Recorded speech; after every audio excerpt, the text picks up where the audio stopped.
Video பார்க்குற எல்லாருக்கும் வணக்கம் நண்பர்களே. இது உங்கள் ரெஸ்லிங் ஓஜி. இன்றைக்கி நம்ம சேனலில் சிஎம் பாங் மற்றும் ஏஜேயோடைய ரீயூனியனை பற்றியும், டாமினிக் மிஸ்டீரியோவை ரசிகர்கள் வெறுத்ததை பற்றியும், ப்ராக் லெஸ்னர் ஸ்மாக்டவுனுக்கு வராராம் அண்ட் ஜான் சீனாவுடைய கடைசி ஸ்மாக்டவுன், இதெல்லாம் பற்றி நீ வீடியோ பார்க்க போகிறோம்.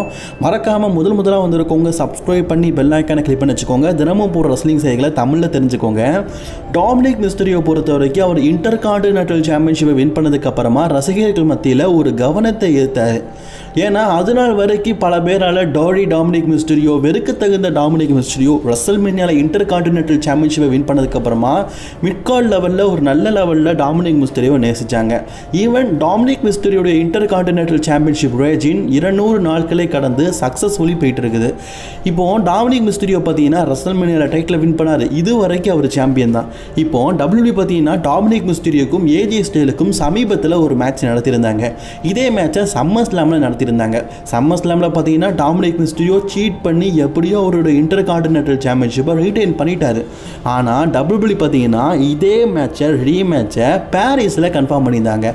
பாரிஸில் இருக்கிற பல மக்கள் பார்த்தீங்கன்னா ஏஜே ஸ்டைலுடைய மிகப்பெரிய தீவிர ரசிகர்கள். அந்த இடத்துல ஏஜே ஸ்டைல் பார்த்தீங்கன்னா இன்டர் கான்டினென்டல் சாம்பியன்ஷிப்பாக மோதும் நீங்களே பார்த்துருப்பீங்க க்ரௌடு மத்தியில் எவ்வளோ பெரிய வரவேற்பு ஏஜே ஸ்டைலுக்கு கிடச்சிதுன்னு. ஸோ மக்கள் எல்லாருமே பார்த்தீங்கன்னா இன்டர் கான்டினென்டல் சாம்பியன்ஷிப்பை ஏஜே ஸ்டைல் வின் பண்ணுவாருன்னு எதிர்பார்த்தாங்க.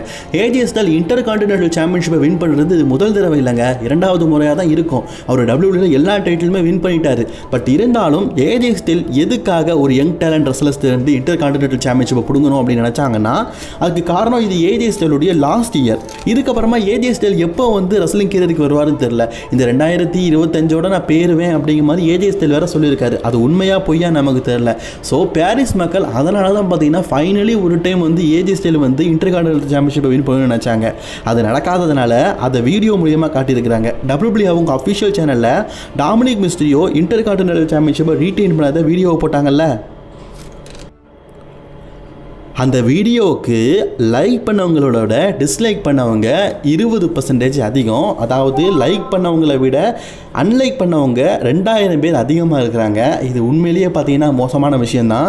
டாமினிக் மிஸ்டீரியோவை WWE பார்த்தீங்கன்னா ஒரு பெரிய லெவலில் கொண்டு போகணும் அப்படிங்கிறதுக்காக டைட்டிலை ரீட்டைன் பண்ண வச்சாங்க. பட் ஆனால் அதுவே அவருக்கு சரிவை உண்டாக்கும்னு சொல்லிட்டு சத்தியமாக நினச்சி பார்த்துருக்க மாட்டாங்க.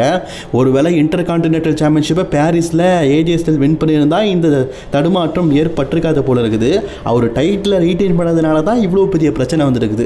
ஆக்சுவலி உண்மையை சொல்லணும்னா எனக்கும் அதே ஒரு தாட் இருக்குது. ஏன்னா டாமினிக் மிஸ்டீரியோ அவர் இதுக்கப்புறமா பல வருடம் அப்படின்னு இருக்க போகிறாரு. எத்தனை தடவை வின் பண்ணிக்கலாம். ஆனால் ஏஜே ஸ்டைலுடைய லாஸ்ட் இயரில் ஒரு தடவை வின் பண்ணியிருந்தால் நல்லாயிருக்கும் அப்படிங்கிற எண்ணம் எனக்கும் தோணுச்சு.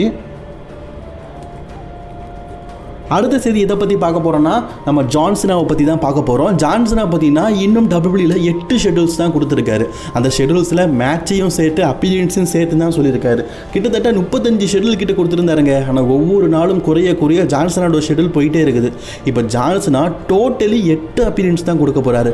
அந்த 8 அப்பீரியன்ஸில் இந்த வாரம் நடக்க போகிற ஃப்ரைடே நைட் ஸ்மாக்டவுன் சிக்காகோ இருக்குல்ல, அது ஒன்று கழிஞ்சிரும். டோட்டலி அதுக்கப்புறமா 7 அப்பீரியன்ஸ் தான். இப்போ நமக்கு என்ன செய்தி கிடச்சிருக்குன்னா ஜான் சீனாவுடைய ஃபைனல் அப்பீரியன்ஸ் இந்த வாரம் நடக்க போகிற ஸ்மாக்டவுனாக இருக்கலாம் அப்படின்னு. அதாவது ஜான் சீனாவை நம்ம இதுக்கப்புறமா பார்த்தீங்கன்னா ஸ்மாக்டவுன் எபிசோடில் பார்க்க போகிறது கிடையாது. ஏன்னா இந்த வாரம் நடக்க போகிற ஸ்மாக்டவுனோட ஜான் சீனா கிட்ட மிச்சம் இருக்குது 8 ஷெடியூல் தான். அந்த 8 ஷெடியூலில் ஜான் சீனா ஸ்மாக்டவுனுக்கு வரமாட்டார். ஸ்மாக்டவுனில் தான் அவருடைய WWE பயணத்தை ஆரம்பித்தார். இப்போ அவருடைய லாஸ்ட்டு ஸ்மாக்டவுன் பயணம் இதுவாக இருக்கும் அப்படிங்கிற செய்தி கிடச்சிருக்குது.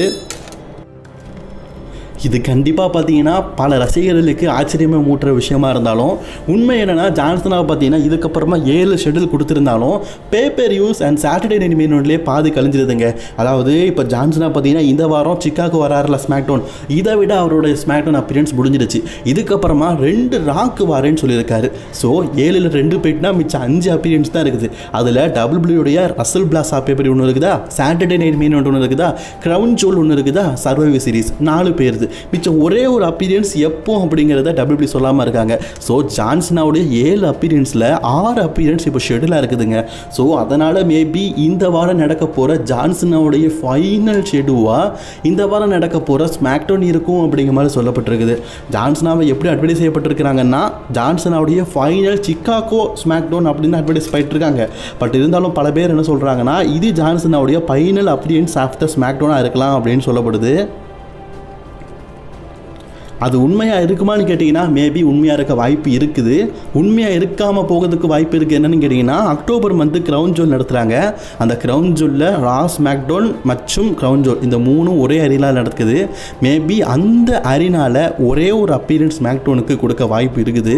பட் ஆனால் அது உண்மையாக அப்படின்னு தெரில. நான் இப்போ ஆல்ரெடி சொன்னோம்ல, ஜான்சனாவுடைய 7 அப்பீரியன்ஸில் 6 அப்பீரியன்ஸ் வந்து அதாவது சண்டை போடுறது அப்பீரியன்ஸ் எல்லாமே சேர்த்து கன்ஃபார்ம் ஆகிட்டு இன்னும் ஒன்றே ஒன்று தான் இருக்குது. ஸோ அது ஸ்மாக்டவுனாக கூட இருக்கலாம், அல்லது வேறு ஒரு எபிசோடாக கூட இருக்கலாம். ஸோ அவருடைய ஃபைனல் ரிட்டைர்மெண்ட் அப்பீரியன்ஸாக கூட இருக்கலாம். ஸோ அதனால் ஸ்மாக்டவுனுடைய ஃபைனல் அப்பீரியன்ஸ் இந்த வாரம் நடக்க போகிற சிக்காகோ அப்பீரியன்ஸ் அப்படிங்கிற மாதிரி சொல்லியிருக்கிறாங்க. அது மட்டும் இல்லாமல் இப்போ நமக்கு இன்னொரு திடுக்கிடும் செய்தி ஒன்று கிடச்சிருக்குங்க. இது உண்மையிலேயே கேட்குறதுக்கு ஆச்சரியமாக தான் இருக்குது. அதாவது ஜான்சனா இந்த வாரம் ஃப்ரைடே நைட் ஸ்மாக்டவுனுக்கு வரார்ல, இதே ஃப்ரைடே நைட் ஸ்மாக்டவுனுக்கு ப்ராக் லெஸ்னர் வரதுக்கு வாய்ப்பு இருக்குன்னு சொல்லப்பட்டிருக்குது. என்னப்பா சொல்கிற, நீ வேற இடையில ஒரு வீடியோ போட்டிருந்த ஜான்சனோட அப்பீரியன்ஸ் வந்து அடுத்த வாரம் நடக்க போகிற மண்டே நைட்டில் தானே இருக்க வாய்ப்பு இருக்குது, இந்த வாரம் வர வாய்ப்பு இல்லை அப்படின்னு தானே சொன்னேன். எப்படி வர சான்ஸ் இருக்குதுன்னு கேட்டிங்கன்னா, இப்போ நமக்கு கிடச்சிருக்கிற நியூஸின் படி சிக்காகோ இருக்குல்ல, அங்கே நாளைக்கு ஸ்மாக்டவுன் நடத்துகிறாங்க. அமெரிக்கன் டைம் படி வெள்ளிக்கிழமை, நமக்கு சனிக்கிழமை. அந்த இடத்துல நம்ம ப்ராக் லெஸ்னர் வந்து அப்பீரியன்ஸ் ஆயிருக்காராம். அதாவது ஜான்சனா, சிஎம் பாங் இவங்க எல்லாருமே பார்த்தீங்கன்னா சிக்காகோ மாநகரத்தில் இருக்கிறாங்கல்ல, அதே இடத்துல ப்ராக் லெஸ்னர் வந்து அப்பீரியன்ஸ் ஆயிருக்காராம். இதை ஃபேன்ஸ் வந்து பார்த்துட்டு சோஷியல் மீடியாவில் சொல்லியிருக்கிறாங்க, சிக்காகோவுக்கு வந்து ப்ராக் லெஸ்னர் வந்திருக்காருன்னா இந்த வாரம் ஃப்ரைடே நைட் ஸ்மாக்டவுனுக்கு வர வாய்ப்பு இருக்குன்னு. அது வாய்ப்பு இருக்கான்னு கேட்டிங்கன்னா மேபி சான்ஸ் இருக்குதுங்க. ஏன்னா WWE வந்து அதிகாரப்பூர்வமாகவே பார்த்தீங்கன்னா அடுத்த வார ஸ்மாக்டவுனுக்கு, அதாவது நாளைக்கு நடக்கிற ஸ்மாக்டவுனுக்கு அடுத்த ஸ்மாக்டவுனுக்கும் அதுக்கு அடுத்த ஸ்மாக்டவுனுக்கும் ப்ராக் லெஸ்னர் வரான்னு சொல்லிட்டு அதிகாரப்பூர்வமாக சொல்லிட்டாங்க. ஸோ ப்ராக் லெஸ்னர் ரிட்டர்னுங்கிறது அஃபிஷியலாக ஆனதுனால அது ரிட்டர்ன்ஸ் இல்லை, அனௌன்ஸ்மெண்ட் பண்ணது தான், எக்ஸ்பெக்டேஷன் எதுவும் இருக்காது. மேபி இந்த வாரம் நடக்கிற ஸ்மாக்டவுனுக்கு அவர் அட்வர்டைஸ் பண்ணல, திடீர்னு ஒரு ஷாக்கிங்காக ரிட்டர்ன் ஆனால் அது உண்மையிலேயே ஷாக்கிங்கான ரிட்டர்னாக இருக்கும்ல. அதை வச்சு தான் சொல்கிறாங்க ப்ராக் லெஸ்னர் இந்த வாரம் ஸ்மாக்டவுனுக்கு வர வாய்ப்பு இருக்குதுன்னு.